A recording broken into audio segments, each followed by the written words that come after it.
दोस्तों, आज की कहानी एक ऐसी लड़की की है जो रोज की तरह ऑफिस जाने के लिए अपने घर से निकलती है, मगर वो ऑफिस नहीं पहुंच पाती है।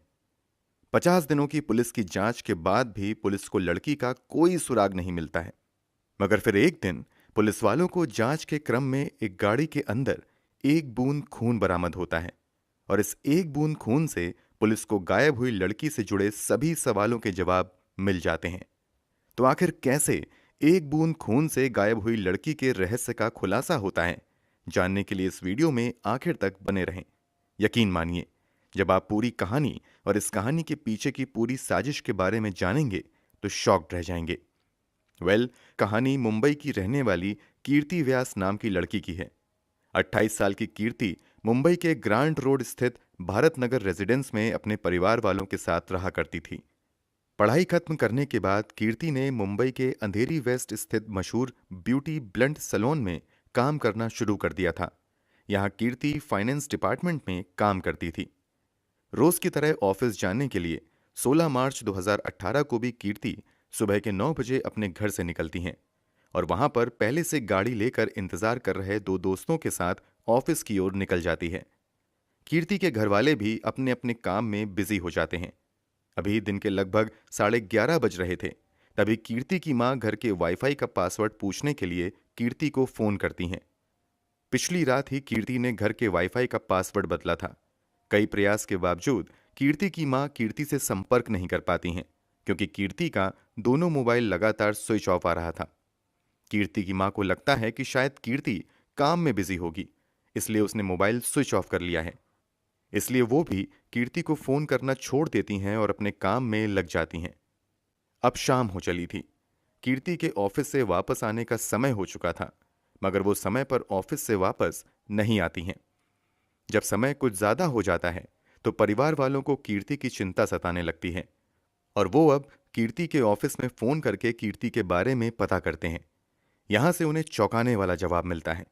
ऑफिस वाले बताते हैं कि आज तो कीर्ति काम पर आई ही नहीं है, बल्कि लगातार उसका मोबाइल भी स्विच ऑफ आ रहा है। इस जानकारी के बाद घरवाले बहुत ज्यादा परेशान हो जाते हैं और अब वो कीर्ति के कुछ करीबी दोस्तों से फोन करके कीर्ति के बारे में जानकारी लेने की कोशिश करने लगते हैं। लगभग सभी दोस्त यही जवाब देते हैं कि कीर्ति से आखिरी बार उनकी बात पिछली रात ही हुई थी। अब घर वाले परेशान होकर आसपास कीर्ति को ढूंढने निकल जाते हैं। काफी कोशिशों के बाद भी कीर्ति का कहीं अता पता नहीं चलता है। यहां तक कि पूरी रात बीत जाती है, मगर कीर्ति घर वापस नहीं आती है। अगले दिन थक हार कर कीर्ति के घर वाले डीबी रोड पुलिस स्टेशन जाकर कीर्ति की गुमशुदगी की रिपोर्ट दर्ज करवाते हैं। मामला दर्ज करने के बाद पुलिस वाले कीर्ति के ऑफिस जाकर जांच पड़ताल करते हैं और कीर्ति के बारे में जानकारी इकट्ठा करते हैं। इसके अलावा कीर्ति के दोस्तों से भी पूछताछ की जाती है। इसी पूछताछ में कीर्ति के दो दोस्त सिद्धेश तमनकर और खुशी सहजवानी पुलिस को बताते हैं कि जिस दिन कीर्ति गायब हुई थी, उसी सुबह कीर्ति इन दोनों की ही कार में ऑफिस के लिए निकली थी, मगर रास्ते में कीर्ति ने उनसे कहा कि वो उन्हें ग्रांट रोड स्टेशन पर ही ड्रॉप कर दें, क्योंकि यहां पर किसी से उसे मिलना है। यहां से वो ट्रेन से ऑफिस चली जाएगी। इन दोनों दोस्तों के बयान की पुष्टि करने के लिए पुलिस वाले अब कीर्ति के घर के बाहर लगे सीसीटीवी फुटेज को खंगालना शुरू करते हैं। तो सीसीटीवी में साफ नजर आता है कि 9 बजे के आसपास 16 मार्च 2018 की सुबह कीर्ति अपने घर से उतरती है। वहां से देश और खुशी पहले से अपनी कार लिए खड़े थे। इसी कार में कीर्ति बैठती है और फिर कार आगे की तरफ बढ़ जाती है। क्योंकि आखिरी बार कीर्ति को सिद्धेश तमनकर और खुशी सहजवानी के साथ देखा गया था, इसलिए पुलिस इन दोनों को इन्वेस्टिगेशन टीम का हिस्सा बनने को कहते हैं और इन दोनों से कीर्ति से जुड़ी छोटी से छोटी जानकारी और 16 मार्च 2018 को घटित एक एक चीज बताने को कहते हैं। ये दोनों पुलिस की जांच में पूरा सहयोग करते हैं। क्योंकि कीर्ति को आखिरी बार सिद्धेश और खुशी के साथ ही देखा गया था, इसलिए लोगों को शक होता है कि शायद इन दोनों ने ही कीर्ति के साथ कुछ गलत किया है। मगर कई दिनों की पुलिसिया जांच में ये दोनों बेगुनाह पाए जाते हैं। इतना ही नहीं, सिद्धेश और खुशी लगातार पुलिस को जांच में सहयोग भी करते रहते हैं। इसके अलावा दोनों फेसबुक और ट्विटर जैसे प्लेटफॉर्म पर कीर्ति को खोजने के संबंध में कैंपेन भी चलाते हैं। कुल मिलाकर पुलिस की नजर में दो सस्पेक्ट थे और अब दोनों ही बेगुनाह साबित हो चुके थे। पुलिस के सामने अब चुनौती ये थी कि दिन बीतते जा रहे थे मगर कीर्ति का कहीं भी अता पता नहीं चल रहा था। ये मामला धीरे धीरे देश भर में तूल भी पकड़ने लगा था, क्योंकि कीर्ति जिस बी ब्लंट सैलून में काम किया करती थी वो मशहूर बॉलीवुड एक्टर फरहान अख्तर की एक्स वाइफ का ही था। जब कीर्ति का कुछ दिनों तक कुछ अता पता नहीं चलता है तो कीर्ति के दोस्तों और ऑफिस वालों के अलावा फरहान अख्तर खुद भी ट्विटर पर लोगों से कीर्ति को ढूंढने में मदद करने की अपील करते हैं। लगभग वीआईपी बन चुके इस केस को सुलझाने में कई दिनों तक जब पुलिस नाकाम रहती है तो मामला अब मुंबई क्राइम ब्रांच के हवाले कर दिया जाता है। 5 अप्रैल 2018 को क्राइम ब्रांच कीर्ति व्यास की गुमशुदगी का केस अपने हाथों में ले लेती है और जांच शुरू करती है। जांच शुरू करते ही एक बार फिर से सभी सस्पेक्ट और आखिरी समय में कीर्ति के आसपास दिखे लोगों को जांच के लिए बुलाया जाता है और उन सभी से लंबी पूछताछ शुरू होती है। सीसीटीवी फुटेज के मुताबिक कीर्ति आखिरी बार सिद्धेश तमनकर और खुशी सहजवानी के साथ दिखी थी, इसलिए क्राइम ब्रांच की टीम भी इन दोनों को ही सस्पेक्ट मानते हुए अपनी जांच आगे बढ़ाती है। क्राइम ब्रांच के सामने भी सिद्धेश तमनकर और खुशी सहजवानी कहते हैं कि सुबह 9 बजे के आसपास इन दोनों ने अपनी कार में कीर्ति को लिफ्ट दी थी और वो उन्हें लेकर ऑफिस की तरफ बढ़ रहे थे, मगर ग्रांट रोड स्टेशन के करीब पहुंचकर कीर्ति कार से उतर गई थी। इस दावे की पुष्टि के लिए कीर्ति के घर के बाहर लगे सीसीटीवी फुटेज की जांच पहले ही हो चुकी थी, मगर जैसा कि इन दोनों ने कहा था कि उन्होंने कीर्ति को ग्रांट रोड स्टेशन के करीब ड्रॉप किया था, वहां की सीसीटीवी फुटेज की जांच पहले नहीं हुई थी। इसलिए क्राइम ब्रांच की एक टीम तत्काल ही स्टेशन के आसपास लगे सीसीटीवी फुटेज को खंगालना शुरू करते हैं। इसके अलावा सिद्धेश तमनकर और खुशी सहजवानी की कार में भी सीसीटीवी लगा हुआ था, उसके भी फुटेज की जांच शुरू होती है। यहां कुछ चौंका देने वाला खुलासा होता है। ना तो खुशी, सिद्धेश और ना ही कीर्ति स्टेशन के आसपास या स्टेशन पर लगे किसी सीसीटीवी में कैद होती हैं, और ना ही सिद्धेश तमनकर की कार में लगे सीसीटीवी से इन दोनों के 16 मार्च 2018 को स्टेशन की तरफ जाने की पुष्टि होती है। जब इस बारे में सिद्धेश और खुशी से पूछा जाता है कि तुमने तो बताया था कि तुम दोनों ने कीर्ति को ग्रांट रोड स्टेशन पर ड्रॉप किया था, जबकि सीसीटीवी के मुताबिक तुम लोग वहां गए ही नहीं थे, तो इस पर सिद्धेश और खुशी पुलिस वालों से कहते हैं कि दरअसल पहले कीर्ति ने उनसे कहा था कि मुझे स्टेशन तक छोड़ दो, मगर रास्ते में कीर्ति ने नवजीवन सोसाइटी के पास ही उतरने के लिए कह दिया। इस कारण वो ग्रांट रोड स्टेशन तक नहीं पहुंच पाए। क्योंकि दोनों प्राइम सस्पेक्ट ने कई बार अपना बयान बदल दिया था, इसलिए पुलिस वालों को शक होने लगता है और इन दोनों पर कड़ी नजर रखी जाने लगती है। इसके अलावा उनके फोन रिकॉर्ड्स की भी जांच की जाती है, मगर कहीं से कुछ भी संदिग्ध नहीं मिलता है और ये दोनों आजाद घूमते रहते हैं।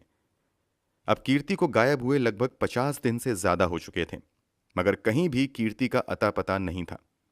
ऐसा लगने लगा था कि शायद कीर्ति के बारे में कहीं कुछ पता नहीं चलेगा, मगर तभी पुलिस को एक ऐसी फॉरेंसिक रिपोर्ट मिलती है जिससे केस का पूरा रुख ही बदल जाता है। दरअसल जिस कार से आखिरी बार यानी 16 मार्च 2018 को कीर्ति, सिद्धेश और खुशी सहजवानी ऑफिस की ओर निकलते थे, उस कार को शुरू में ही पुलिस वाले फॉरेंसिक जांच के लिए फॉरेंसिक लैब में भेज देते हैं। जब फॉरेंसिक लैब की रिपोर्ट आती है तो उसमें कहा जाता है कि कार की डिक्की में से खून की एक बूंद बरामद की गई थी। जब इस एक बूंद खून का डीएनए टेस्ट किया गया और इसका मिलन कीर्ति के माता पिता के सैंपल से किया गया तो दोनों मैच कर गया, मतलब कि उस कार में मौजूद एक बूंद खून कीर्ति का था। कार में कीर्ति के एक बूंद खून की मौजूदगी अब बहुत कुछ इशारा कर रही थी। इस खुलासे के बाद पुलिस वाले तुरंत एक बार फिर से सिद्धेश तमनकर और खुशी सहजवानी को अपनी हिरासत में ले लेते हैं और अब इन दोनों से सख्ती से पूछताछ का सिलसिला शुरू होता है। दोनों लंबे समय तक यही रट लगाए रहते हैं कि उन्होंने रास्ते में कीर्ति को उतार दिया था, उन्हें नहीं पता कि कीर्ति कहाँ गई है। मगर जब पुलिस वाले कार की डिक्की में मौजूद कीर्ति के खून के एक कतरे के बारे में पूछते हैं तो सिद्धेश तमनकर और खुशी सहजवानी कोई सटीक जवाब नहीं दे पाते हैं और फिर एक समय बाद पुलिस की कड़ाई के सामने टूटकर सच्चाई उगलना शुरू कर देते हैं। ये सच्चाई रूह कपा देने वाली थी। दरअसल बी ब्लंट में कीर्ति फाइनेंस मैनेजर के तौर पर काम कर रही थी, जबकि यहीं पर खुशी सहजवानी कीर्ति की जूनियर के तौर पर काम करती थी और सिद्धेश तमनकर अकाउंट एग्जीक्यूटिव के तौर पर काम कर रहा था। सिद्धेश तमनकर यहां लंबे समय से काम कर रहा था और इसका परफॉर्मेंस भी ठीक ठाक था। मगर पिछले कुछ महीनों से वो टारगेट अचीव करने में नाकाम हो रहा था। इसके अलावा उसके काम में भी लगातार गड़बड़ी आ रही थी। इस कारण कीर्ति सिद्धेश तमनकर को एक नोटिस जारी कर देती हैं और उसे कहती हैं कि 16 मार्च 2018 तक या तो अपना परफॉर्मेंस सुधार लें, नहीं तो उसकी नौकरी चली जाएगी। इस नोटिस के बारे में 28 साल का सिद्धेश तमनकर अपने साथ काम करने वाली 42 साल की खुशी सहजवानी को भी बताता है। दरअसल खुशी सहजवानी पहले से शादीशुदा थीं, मगर ऑफिस में वो सिद्धेश तमनकर के साथ रिलेशनशिप में आ जाती हैं। जब कीर्ति सिद्धेश तमनकर को नोटिस जारी कर देती है तो खुशी को डर सताने लगता है कि अब सिद्धेश को कीर्ति नौकरी से निकाल देगी, क्योंकि मार्च महीने में भी सिद्धेश तमनकर अपना परफॉर्मेंस सुधारने में कामयाब नहीं हो सका था। अब यहीं पर खुशी सहजवानी और सिद्धेश तमनकर मिलकर एक खौफनाक प्लान बनाते हैं ताकि सिद्धेश की नौकरी बचाई जा सके। प्लान के मुताबिक ये दोनों कीर्ति को फोन करते हैं और कहते हैं कि आज तुम हम दोनों के साथ ही कार से ऑफिस तक चलो।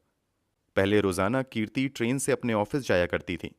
इन दोनों के कहने पर कीर्ति इन दोनों की इको स्पोर्ट्स कार में बैठ जाती है। कीर्ति के कार में बैठने के बाद ये दोनों कार को लेकर सुनसान इलाके में चले जाते हैं और रास्ते में कीर्ति से कहते हैं कि वो सिद्धेश तमनकर को नौकरी से ना निकाले। इस पर कीर्ति जवाब देती है कि इस बारे में ऑफिस मीटिंग में फैसला लिया जाएगा। जब कीर्ति की ओर से इन दोनों को मन मुताबिक जवाब नहीं मिलता है तो दोनों कार के अंदर ही कीर्ति से लड़ने लगते हैं और इसी लड़ाई के दौरान सिद्धेश तमनकर और खुशी सहजवानी मिलकर दुपट्टे से कीर्ति का गला घोट देते हैं और काफी देर तक गला दबाए रखते हैं। इस कारण कार के अंदर ही कीर्ति की मौत हो जाती है।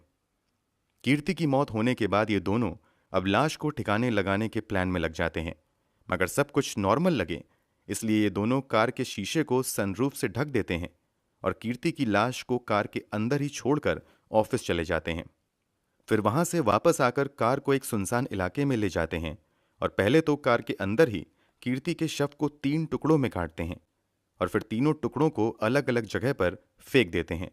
और फिर ये दोनों लाश को ठिकाने लगाने के बाद पास के ही एक कार वॉशिंग सेंटर में जाते हैं और अपनी कार की अच्छे से अंदर बाहर सफाई करवाते हैं। यहां से ये दोनों कीर्ति के घर जाते हैं और उसके परिवार वालों के साथ मिलकर कीर्ति को खोजने का नाटक करने लगते हैं। किसी को शक ना हो इसलिए सिद्धेश और खुशी ऑनलाइन कीर्ति को ढूंढने के लिए कैंपेन भी चलाते हैं और खुद ही चलकर पुलिस तक भी जाते हैं ताकि पुलिस को भी इन पर किसी तरीके का कोई शक ना हो। कार की धुलाई करवाने के बाद इन दोनों को लगता है कि वो कभी नहीं पकड़े जाएंगे, मगर किस्मत से कार धोने वाला कार की डिक्की की अच्छे से सफाई करने में नाकाम रह जाता है और कीर्ति की खून की एक बूंद कार की डिक्की में रह जाती है और इसी एक बूंद से पूरे मामले का खुलासा हो जाता है। इस पूरे खुलासे के बाद सिद्धेश तमनकर और खुशी सहजवानी पर किडनैपिंग, पुलिस को गुमराह करने, सबूत मिटाने, हत्या करने जैसे गंभीर धाराओं के तहत मामला दर्ज किया जाता है और गिरफ्तार करके जेल भेज दिया जाता है।